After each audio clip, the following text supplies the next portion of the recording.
So the Sea Hags is primarily a cold water swimming group. It's a group for women who enjoy the water.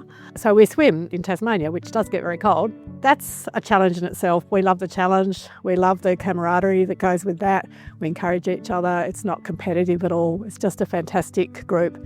So from our group of cold water swimmers, we've developed a lot of little offshoots, one of which is we call the Pag-lies. So we've got all sorts of kayaks in that group, but the ratio of inflatables to hard shells and sit on tops and everything is changing rapidly. I think we have 11 advanced elements kayaks in that group now. We do all sorts of paddles. We do very casual paddles. We sometimes try and have a day at the beach where people can jump in and try each other's kayaks out. We just love the water. We love adventure.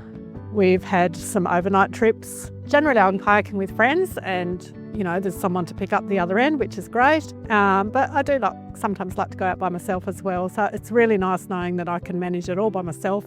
I can get it in and out of the car, inflate it, carry it to the water if I'm not parked near the water without damaging myself. It makes it nice and easy.